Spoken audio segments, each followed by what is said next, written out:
પવિત્ર શ્રાવણ માસમાં રાજપીપળાના શિવ મંદિરોમાં ભક્તોની ભારે ભીડ જામી રહી છે। ખાસ કરીને શ્રાવણ સોમવારે શિવાલયો ઓમ નમઃ શિવાયના નાદથી ગુંજી ઉઠે છે। ભક્તો વહેલી સવારેથી જ શિવ મંદિરોમાં જઈ ભગવાન શંકરને જળ, દૂધ, ઘી, મધથી અભિષેક કરી રહ્યા છે। તો પવિત્ર શ્રાવણ માસમાં શિવને બિલીપત્ર ચડાવવાનું વિશેષ મહત્વ હોઈ અહીં 1.25 લાખ બિલીપત્ર અર્પણ કરી ભક્તો ધન્યતા અનુભવી રહ્યા છે। રાજપીપળા નજીક આવેલ જીતનગર 450 વર્ષ પ્રાચીન પૌરાણિક મંદિર નંદિકેશ્વર મહાદેવના મંદિરે 1.25 લાખ બિલીપત્ર ચઢાવવાનો મહિમા છે। ભગવાન શિવને બિલીપત્ર અતિ પ્રિય હોવાથી અહીં બિલી ભારે ભક્તિભાવથી મંત્રોચ્ચાર સાથે શિવ ભક્તો બિલીપત્ર અર્પણ કરી રહ્યા છે। મંદિરના મહંતના જણાવ્યા અનુસાર આ 450 વર્ષ પ્રાચીન મંદિર હોવાથી અહીં સમગ્ર ગુજરાતમાંથી અને આજુબાજુના વિસ્તારોમાંથી ભક્તો દર્શને આવે છે।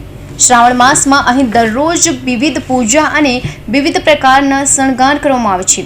અહીં રુદ્ર પૂજા, અભિષેક તેમજ મહાથાળ મહાઆરતીઓનો કાર્યક્રમ યોજાય છે।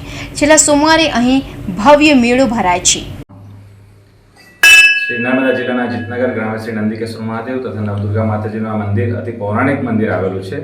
400-450 વર્ષ આ પુરાણું મંદિર છે। અહીંયા શ્રાવણ માસની અંદર દર સોમવારે વિવિધ ભગવાનના શણગાર કરવામાં આવે છે। ફૂલથી, રુદ્રાક્ષથી અને વિવિધ દ્રવ્યોથી ભગવાનના શણગાર કરી અને મહાલઘુરુદ્ર પૂજા તથા મહાઆરતીનો સાંજે કાર્યક્રમ હોય છે। દર સોમવારે આજુબાજુના ક્ષેત્રમાંથી તથા ગુજરાતભરમાંથી ભક્તો અહીંયા દર્શને પધારે છે। આખા શ્રાવણ માસ દરમિયાન ભક્તો બધા દર્શને લાભ લે છે અને દર સોમવારે તો એક મેળા જેવો આખો માહોલ હોય છે અને ખૂબ ભક્તો અહીંયા આગળ ભક્તિભાવથી દર્શન કરવા આવે છે। વિરલ દવે, જીતનગર। જીતનગરના આ મંદિરને ફૂલોથી સજાવવામાં આવ્યું છે। નંદિકેશ્વર મંદિરના ગર્ભગૃહથી માંડીને મંદિર પરિસરને સુંદર રીતે ફૂલોથી શણગાર કરાયું છે। આજે શ્રાવણ સોમવારે રાજપીપળાના શિવ મંદિરો ઓમ નમઃ શિવાયના નાદથી ગુંજી ઉઠ્યા છે। શ્રાવણ મહિનામાં મા પાર્વતીએ ભગવાન શિવને પોતાના પતિ તરીકે મેળવવા માટે કઠોર તપસ્યા કરી હતી, જેના કારણે ભગવાન શિવ પ્રસન્ન થયા અને મા પાર્વતીને પોતાના પતિ તરીકે સ્વીકાર્યા। શ્રાવણ માસમાં શિવલિંગના જલાભિષેક, બિલીપત્ર અને રુદ્રાભિષેકનું વિશેષ મહત્વ હોય છે।